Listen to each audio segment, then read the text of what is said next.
What you? It ain't but one guy. Hold on. There's but one guy. We ain't but one guy. It ain't but one guy keeping him away from him. That's Terence Crawford.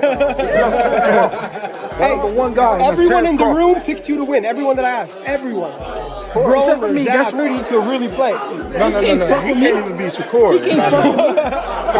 You. What's your core lie to you? You lost. I seen the video. You ain't seen my video. Oh, I didn't. Exactly. I just seen the video. Exactly. What would happen? Take care of business. How does you and Devin Haney end? How does that fight go? The knockout.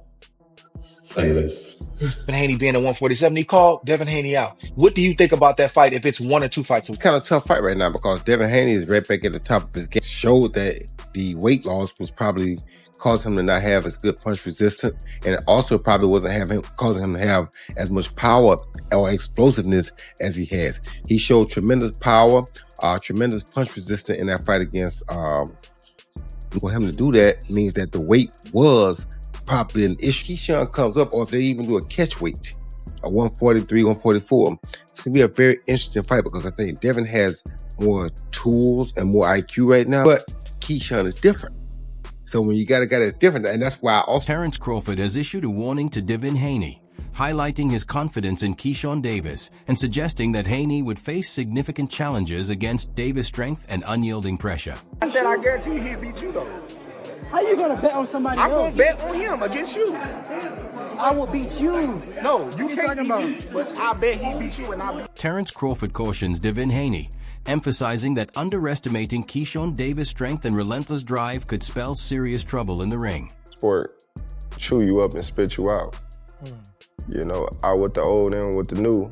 Ali, well, as y'all were asking questions, I think about Muhammad. Keyshawn Davis, supported closely by Shakur Stevenson and Terence Crawford as if part of the family, continues to absorb guidance from Stevenson, who believes the moment has arrived for Davis to step into the spotlight. We kinda having our, nigga, come on. Yeah. We getting past that, and that was your turn, and I'm not gonna allow and sit back and allow you to even waste that talent that you got, because I've been told, Key, for years, bro, you could be one of the best. All you gotta do is just, boom, discipline. You know, with both of y'all being the best, they always gonna want it. And they gotta come with it. You know they always gonna want to see it, though. You know everybody always gonna want to see it. We get to see it. Keyshawn Davis has confirmed that talks are still underway, assuring fans that his bout with Devin Haney is set for 2026, building anticipation for what promises to be a major matchup. Let's do it. You know, I know he's dealing with some legal issues. I don't know what happened. He said he had to turn himself in, but I believe he tweeted like, Keyshawn, let's do it. I mean, he said that? Yeah, but he tweeted like something like that. Yeah. Well, you know, Bill was in my DMs. We already was talking about it, honestly, before he even hit the media, so I know it's going to happen in 2026. And you're good going straight to Devin in your first fight at 47? If it makes money, it makes sense. Right, 100%. Obviously, I want to get your take on your brother. Shakur, dominant performer. Roy Jones Jr. commends Keyshawn Davis, emphasizing his experience against top-level opponents and exceptional quickness, labeling him as one of boxing's emerging talents. Competition. He's fought some elite guys. He's come up short, but he's always fought hard. He's never been stopped. I thought Keyshawn looked really, really good early on in that fight. He looked very poised, and Jermaine was fighting a fight that you typically don't see him fight. Jermaine is known for being very physical, very rough, and he's going to make it dirty if he has to. He was laying back, and it looked like he was allowing Keyshawn to take some ground and get established, but then Ortiz flipped the script and changed the game plan. He started to get into his normal bag of roughhousing and making things dirty. And I said, man, I like that. I was telling Shakur, I was in the locker room watching. I said, I like what he did right there, because he went away, let you get comfortable, and then he said, no, here I am. I'm going to be the guy that you actually thought you was going to be fighting, but I'm not going to do it in the first round. You saw Keyshawn have to make some adjustments too. Roy Jones Jr. recommends that Keyshawn Davis take a fight or two more to build experience before stepping into the ring with Devin Haney, ensuring he's fully prepared.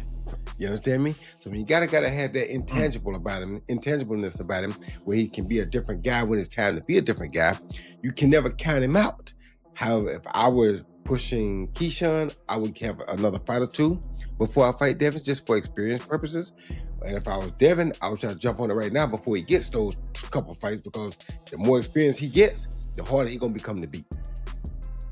Yeah, that's gonna be a tough fight, for Keyshawn Davis. And I think in many respects, Devin Haney too. You can't take Keyshawn Davis light. He can really fight. He's really like that. The weight difference is a concern, and it's a fair question. Is he ready now? Is he ready a fight or two from now? But that's the fight, really. If you really want to scream, I'm back. That's the type of fight that you want, because obviously it's in the Turkey Al-Sheikh universe. And that's a fight that's going to... Greg Hackett shared his perspective on the potential showdown between Keyshawn Davis and Devin Haney, explaining why matchups like this are crucial for boxing. He pointed out that fights of this caliber raise the sport's profile because both fighters are aware of each other's strengths and weaknesses, making every moment in the ring meaningful. Hackett stressed that fans want to see the top fighters face off: Haney versus Shakur Stevenson, Haney versus Teofimo Lopez, and now Davis versus Haney. These high-level contests separate true elite athletes from the rest, as B and C-tier opponents simply can't match their physical or mental intensity. We need fights like that is because there's things each one of them know about each other. They know that those are great fights. We need those fights. We need those fights. We need the Dev and Shakur. We need the Dev and Tio. We need the Africa and Shakur, the Africa and Tio. Then we need the Gary Antoine mixed in there. We need the Lamont Roach mixed in there. It's a lot of guys. The Abdullah Masons mixed in there. It's a lot of guys we need mixed in there. You know what I'm saying? These are the fights we need. Those other guys, the B-class, C-class guys, they can't keep up with them, either physically or mentally, or both together. They can't keep up with them. You see it. What kind of message do you think Keyshawn, made it in possibly the 40 to 47 division, beating Jermaine Ortiz the way he did? I mean, I don't know. 47 is a different division. That was at one. Hackett also weighed in on Davis' recent victory over Jermaine Ortiz, noting that while the win at 140 pounds was impressive, moving up to 147 will present a new set of challenges. He doesn't see Davis as undersized for the division, explaining that fighters often appear larger on TV than they are in real life.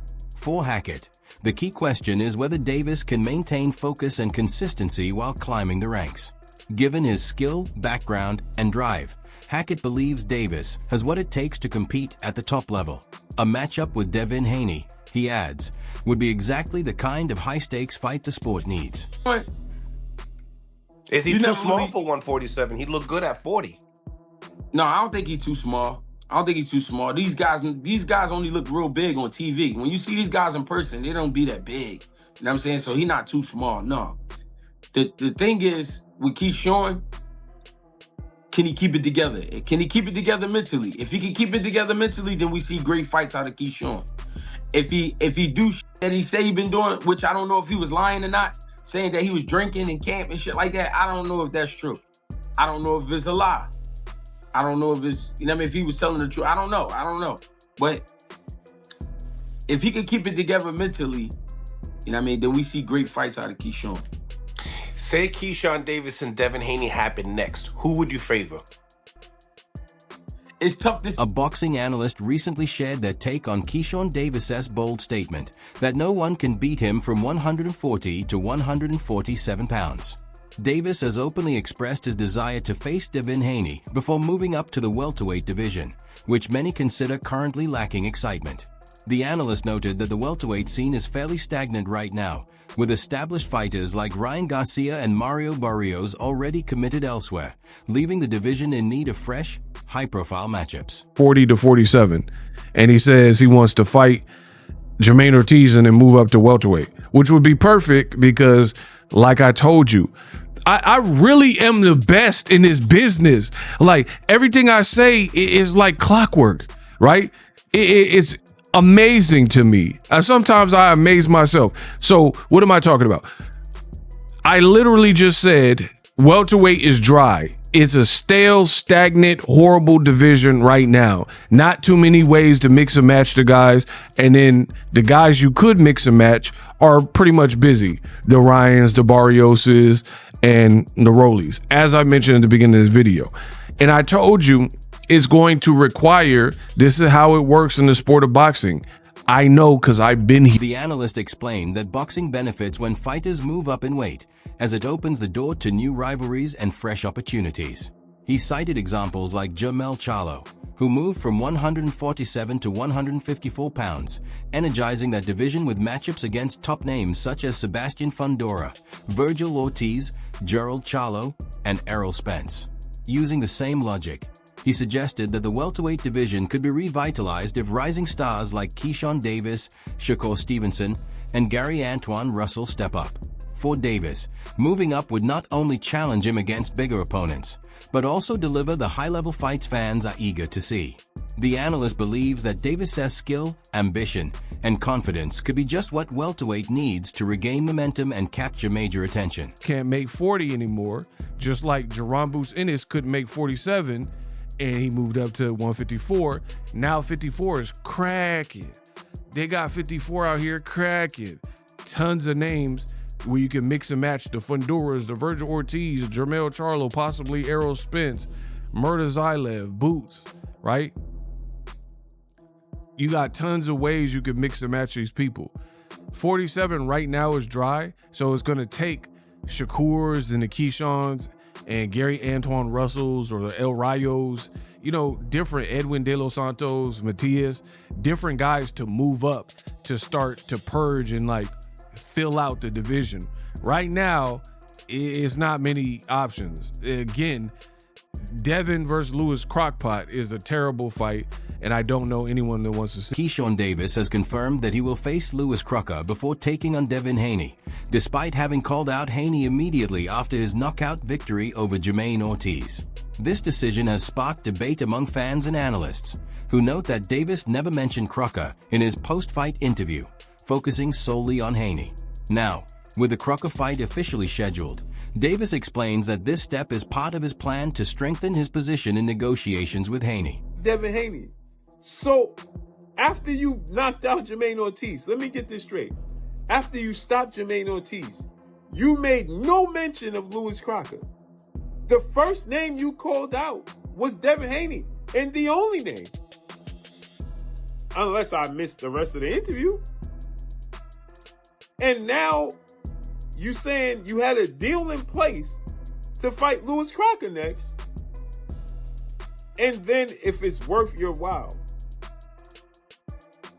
then you'll fight Devin Haney. Because, and I get it, he believes that he needs to get this belt from Louis Crocker for them to value him the way he wants to be valued. The reasoning behind Davis's choice is straightforward. Crocker holds a title that Davis believes will boost his standing when it's time to face Haney. Critics, however, argue that calling out Haney while planning a fight with Crocker can seem confusing and even spark claims of clout chasing. Fans had expected Davis to go directly into the Haney matchup, but boxing's complex politics often require a different path. By defeating Crocker first, Davis not only strengthens his negotiating position, but also adds legitimacy to his pursuit of Haney. While some see this as a strategic decision, others view it as potentially misleading. Regardless, Davis remains one of the sport's most talked about rising stars, and the build-up to his clash with Haney continues to generate significant excitement. Fight in negotiations with leverage with Devin Haney. I get it. So what's the point in calling out Devin Haney? Why didn't you tell the world, I'm going to fight Louis Crocker next?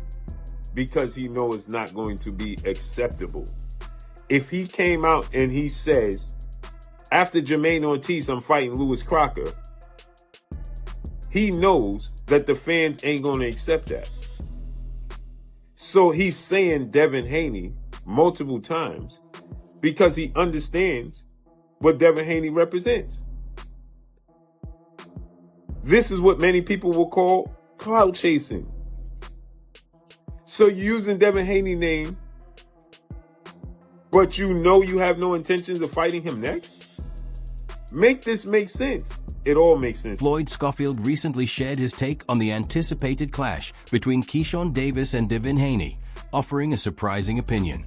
While he admitted that both fighters bring intensity and excitement to the ring, Schofield expressed doubt about Davis overcoming Haney. He highlighted Haney's experience and poise as giving him the upper hand, especially after Haney showcased an elevated level of skill and composure in his most recent fight. Schofield also noted that, although Davis looked impressive against Jermaine Ortiz, Ortiz seemed cautious and never fully challenged him, which may have exaggerated the appearance of Davis' dominance. No matter which one go up there, Devin is Devin. Devin going to show up. It's going to be a great fight with either one of them. Because Devin took a loss, and he don't want to take another loss, whether he got it cleaned off his record or not. He don't want to take another fight, though. I ain't gonna lie. Both of them a good fight. I don't think Keyshawn is going to beat Devin. I really don't believe Keyshawn will beat Devin. Too much experience? Why? I don't know. I just don't see. But off my prediction yesterday, I'm not gonna get at because people will say things. But skill wise, I don't believe this new Devin that showed up his last fight. Keyshawn is going to be able to run through like he did Ortiz, a smaller guy who seemed like he didn't want to be in there. I ain't gonna lie, as much as I don't like Devin, I did not expect Devin to do that to no. Schofield also raised concerns about the way Davis' fight with Ortiz ended, suggesting the referee may have stopped the bout prematurely, not giving Ortiz a chance to get back on his feet. While he praised Davis' talent and relentless mindset, Schofield emphasized that Haney operates on a different level. He pointed out Haney's ability to take clean shots from opponents without faltering, highlighting his toughness and durability. That said, Schofield acknowledged that Davis possesses the size, speed, and skill to make the matchup competitive, particularly if he sharpens his combinations early in the fight. Overall, he sees the Davis versus Haney clash as an exciting contest, but believes Haney's experience and resilience could ultimately give him the advantage. Was catching too and didn't even buckle Devin, so I don't know. And Keyshawn's performance wasn't great. It was good he stopped him, that the referee gave him a gift. Because the ref stopped it. He didn't even give Ortiz a chance to stand up. Not saying Ortiz would have won, but it wouldn't have been a knockout in that 12 seconds. No, that's what I'm saying, but it wouldn't have been a knockout. The ref gave that gift. He didn't even get his man the count to get up to 8. So, or to 10. So, I don't know. I would want to see the Keyshawn and Devin fight. Key do got some dog in him, so I would like to see that. I like the new version of them, though. I like the God more in it. The maturity of seeing them grow up as fathers. Like, just to see these young men get into these points is amazing. And they still in their 20s. So I can imagine them in their 30s. Keyshawn Davis has explained his motivation for wanting a showdown with Devin Haney, emphasizing both the titles and the legacy at stake.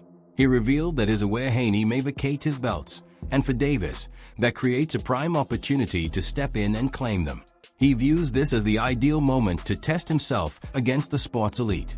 While acknowledging Haney's experience and composure, Davis insists that his own youth, drive, and skill make him a formidable and potentially more dangerous opponent. Light-skinned kid might vacate them belts, so we just try to get to them jumps, you know what I'm saying? Is that a fight? Well, as far as Anthony Yiga goes, what does he bring to the table that can make this a difficult fight? He's southpaw. I never fought a southpaw in pros yet. This is a 10-round fight, so I feel like if I was him, I feel like he probably gonna try to drown me. I think he gonna try to come out fast, pressure me, you know what I'm saying, just try to drown me, you know what I'm saying, because I've never been 10 rounds, and I think that's probably his only way he feel like he can just make something happen, you know what I'm saying, because he know he don't got the skill over me, he know I'm the younger fighter, and he know he has the experience over me, so, why not try to drown the younger fighter, you know what I'm saying? Do you watch tape on the opponents, or you just adjust on the fly? Oh, I'm a businessman. I study. When discussing his training approach, Keyshawn Davis stressed that he analyzes every opponent in depth. He studies not only their strengths but also their vulnerabilities, how they handle adversity, whether they cut easily, and how they respond under pressure. Every small detail, Davis believes, can become an edge in the ring. He acknowledges that Haney will lean on his experience to test him, but Davis is confident that his own speed, power, and relentless drive give him the upper hand. He even predicted a knockout, insisting that Haney won't withstand the pressure once it hits. Bold and unapologetic, Davis sees this fight as more than just another victory. It's his opportunity to prove he belongs among boxing's elite and to stake his claim as the sport's future. What are you looking for? Are you looking for strengths? Are you looking for weaknesses? Like, which one do you prioritize? I look for everything. I look for where you get cut at every single fight.